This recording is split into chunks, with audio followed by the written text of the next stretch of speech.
Welcome back to Histories of Horror, where we walk through the shadows of the past to understand the stories that refuse to be forgotten. I'm Cy Marie, and tonight we're venturing into the tragic history that has faded from memory right here in Lane County, Oregon, my home county. We're tracing the last known steps of a little girl named Glenda Piñeda, a case that has haunted the city of Springfield, Oregon since December of 1984. So I hear this one really hits close to home for you, huh? Does I? It does, AL. This isn't a ghost story in the traditional sense, but it is deeply unsettling. It's about a life cut short and the haunting questions that linger. But for me, it's a story I've carried without even knowing it, one that begins with my family and a chilling encounter right here in Springfield. I'm all ears on this. Okay, let me just start with a story. It was December 1984. A young couple was at a laundromat in Springfield, Oregon, trying to wash their clothes for their baby, which happened to be me.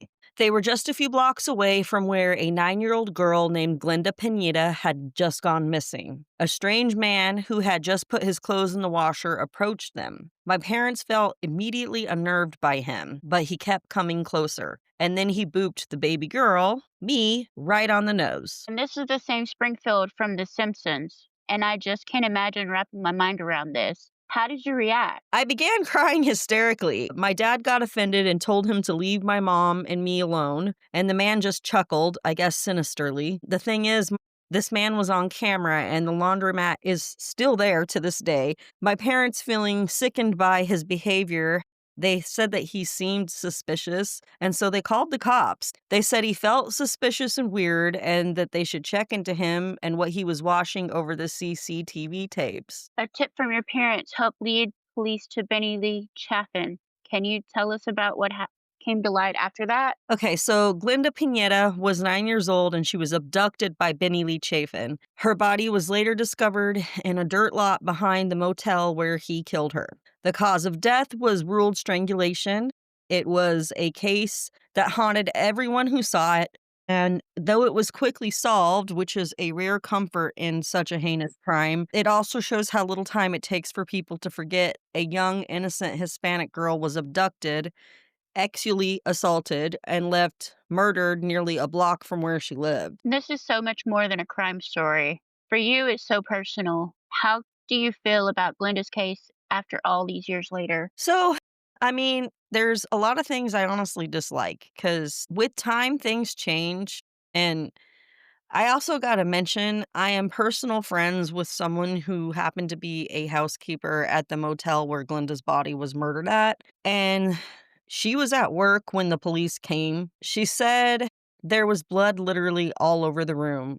And so it's a case that those who still remember it have continuously been haunted by to this day. And there was quick resolution to Glenda's case, which, like I said, is definitely a rare comfort in, these kind of ghastly crimes. But it also shows, like, it really doesn't take long for people to just start forgetting things as things change. And then this young, innocent Hispanic girl who was abducted, actually assaulted, and murdered just blocks from where she was living after being sent to the grocery store just across the street, which is the craziest part. This happened in like a 2-block radius. I want you to let that sink in. What's worse is that Benny Lee Chafin committed a murder in Texas before, and they just let him walk free so that he was able to move to my home state of Oregon when I was, a little baby, to kill this innocent girl. The newspaper accounts failed to capture the fullness of this horror. What other details from your research felt particularly heartbreaking or disturbing? So I just have to preface this by saying, y'all, there is so much bad about this case. Like, I gave some of the information to AL, and I don't know. What do you think? I just think everything is heartbreaking, really. She should have never been put through any of this. She only wanted to go to the grocery store. Yeah, and some of the items that I've heard through the grapevine that were found in Benny Lee Chafin's motel room are incredibly alarming. Mhm. It was as if this man had entertained the idea of torturing a BIPOC girl for a while. And for those of you who may not know what BIPOC means, that means biracial, Indian, indigenous people of color. And she was, of course, a Mexican little girl.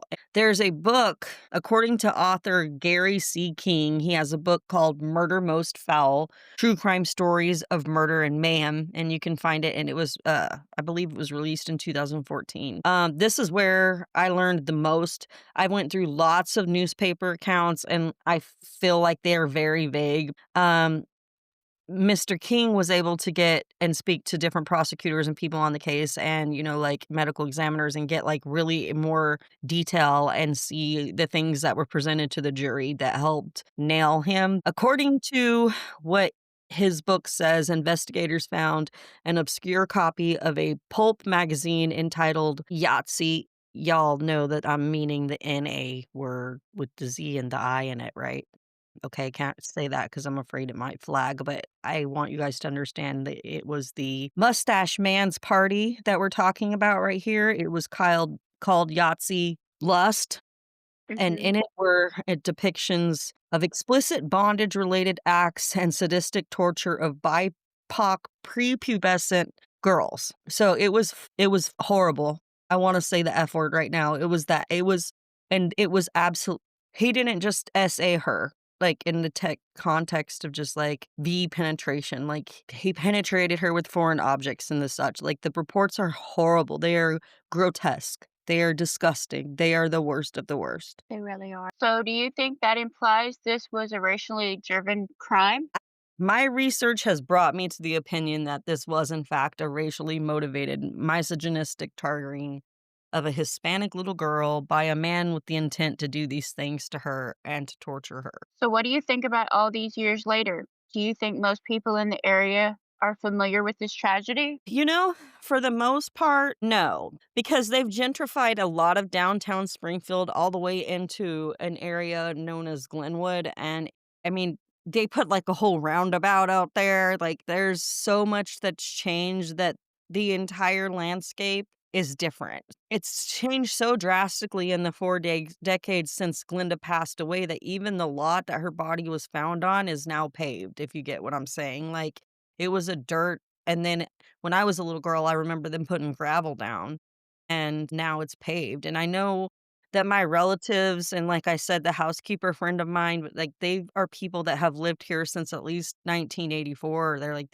People that came in the '90s are likely aware of it, but beyond the 1990s, it seems to have become a bit of lost history in the true crime spectrum of what's happened in this area, and, it was really one of our most heinous cases. That sounds so sad. But tell me, why is it important to share these stories, especially when they're so heartbreaking? Well, mostly because it's a way of bearing witness. So it's a way to pay respect to the lives that were taken and acknowledging the pain that was left behind there, because there are still people that, were her survivors. And I don't know if any of them are still in this place in Oregon. But even beyond that, like, people need to know about Glenda's story. They need to know these kinds of things because of the fact that it's still relevant today. There are still people that have the same kind of mentality. And in fact, Benny Lee Chafin is due to be held for life, but was possibly pending getting maybe paroled out, according to a report that I read from last year, although that didn't seem to happen because when I checked the penitentiary log for inmates on Oregon, while doing some research to come back up with getting ready for the episode, I discovered that he still is incarcerated, which is a good thing. However, in of that, like, situation, people know that he's put away and the problem just goes away, but then so does the memory of the person that whose life was taken. And we don't need to glorify or give, a lot of to the perpetrators of these crimes. It's important to know where they are and what they've done, but it's mostly because we want to honor these victims and so that their lives and what was taken from their families isn't completely lost or in vain, so that we can make other people aware so that they can watch for these kinds of people in their communities, because it can literally happen in any community. And that's what happened in Springfield. That's like all of the people that I know that were raised up in that area were so astonished because this used to be a community. Like, my dad used to be a paper boy at 12 years old, riding his bike around, and it was safe. And nobody would ever think that a little girl walking across a busy street, because it was Main and 14th that this occurred at, Main Street in basically downtown Springfield that a girl walking to the Safeway across the street could wind up pulled into someone's motel room and have these kinds of things happen, and then for 3 days be missing and be found dead in the back parking lot. So, what does this mean for a community to have an event like this in its history? It's a rude awakening. It calls you to really reflect on what's going on and how much you pay attention to your fellow neighbors, because this man was these people's fellow neighbor. He was there and they were living in that area and had no idea that there was this predator that had been watching their daughter go to school and was entertaining the things that were in that magazine he had in his room and looking at her as a person that he wanted to do those things to. It makes you really realize that you don't know what's going on behind closed doors right in the house right next door to you, and that you need to pay attention and make your children aware and teach them. I think one of the biggest things that people really, really learned from this was that Glenda didn't really make a stink. Nobody noticed any kind of altercation. She didn't scream. She didn't fight him. She just let him grab her. And we don't know for sure exactly how that happened. Maybe he did clamp his hand down and she didn't have any ability to, but it was such an open, widely used, popular. It would be like abducting a 9-year-old in the middle of Times Square, if you get what I'm saying. Like, it was so bewildering to think that that could happen in plain sight. Right. Do you think the silence of the neighborhood is a form of communication? I think a lot of the people, when it did happen, were not silent. Okay, when it happened, it was for years. Like I told you a little bit before we came on the recording in our debrief, it became lore. Almost became like parents would tell their children, "Look, you need to if somebody tries to grab you, scream, bite them, kick them, do anything, enrage, act like throw a tantrum, bring attention to you." Like, we were being taught how to poke people's eyes out when we were, like, in 1st grade because a 1st grader and that's the thing, she went to Bratton Elementary School, that's also where I started 1st grade. And this happened to her when she was, I believe, right, like, at the time she was starting 2nd grade. She had just finished 1st grade. It's a very scary thing that could happen, and you never know what could happen even in your own neighborhood. Right, it creates, like, a silent scar, and it's a reminder that not all stories are easy to tell, and some questions, even when they get answered, still leave a void. Like, we got resolution, we found the guy, we put him away, and Oregon did a great Mhm. job. And actually, the crazy thing is he was actually being considered for the death penalty because Oregon had just ruled it to be able to be used in the state at that time. And even then, at the end, though they had all these things, they had a lot of confessions from him. He actually ended up kind of giving the investigators at the end, once they got everything down and they got the tip from the laundromat video, to actually Benny was the one that called them in and claimed that he had found the body. And Mhm. that was he had placed the body. That's just scary. I mean, yeah, and the thing is, now that it has gone where it is silent now, I haven't heard, like, many people talk about it at all, and Mhm. the thing following the true crime spectrum, I've never seen her story covered in anything, and you know that I follow a lot of true crime. Right. Just like I do. And that's the thing that I think so astonishing, because this is one of those this is like a Ted Bundy case, but and then people are Mhm. like, "Well, he only killed 1 girl," but the thing is, he only killed 1 girl because there was so many people watching and it was such a close-knit community that he could already tell people were starting to think something was weird and off about him. Otherwise, he probably would have continued to, and he had already killed someone in Texas, and I think he served 7 years, and I will never understand why Texas released him to be able to come here to do this to this child. I have no idea. Texas is just, you know how Texas is. No offense to you Texans listening, but, like, it really doesn't make sense, guys, come on.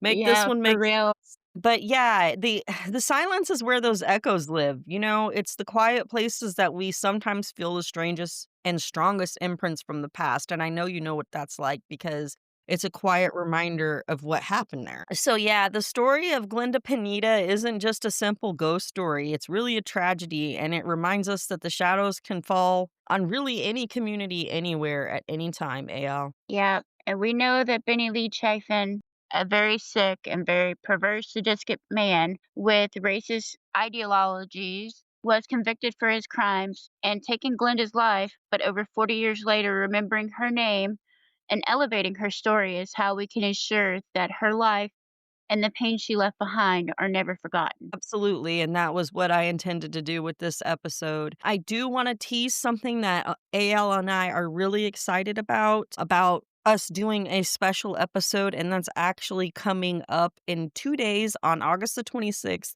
We were very, very, very lucky to book the amazing Kevin Stone, who is a globally known hypnotist. He has hypnotized some of the top, been on some fabulous shows about this, and, he's just amazing, and so I can't believe that, but I know that we were both like, "Wow," remember? Yeah, I can't wait to talk to him. It's gonna be super cool. I'm really excited about that. So, we're gonna do that, and then our next scheduled, podcast after that, I think, is going to be another one that comes from you, Mhm. and I think that, it's gonna be another location one. Let me check that real quickly, y'all, so that I can make sure, and we'll let you guys know what our next episode lineup is.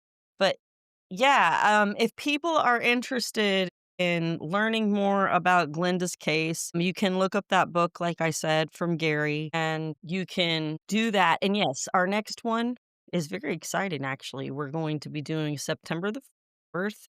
We're going to be talking about Lollery Mansion in Louisiana, which I have personally visited 3 times.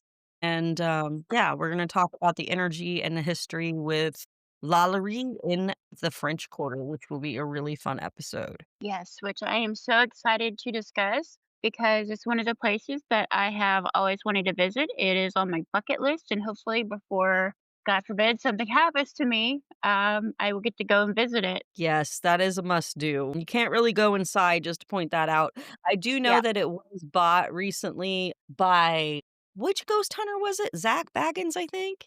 I think so. Yeah, and I think it was Zach. So, he owns it now, and I don't know what he plans on doing it, but I know that the last few owners didn't open it to the public, but you can walk all the way up to the gates, and if you are intuitive or empathic in any way, you'll feel it. Like, you can feel the energy. It's just but we'll talk more about that on our next episode, and this one, again, we just want to elevate Glenda Piñeda's name and her family. May she rest in peace, and thank you Mhm. all for turning in. Yes, thank you for coming and listening to our episode. We hope you enjoyed it as much as we did. All right, until next time, stay curious and remember, some shadows are just waiting for us to listen. Bye.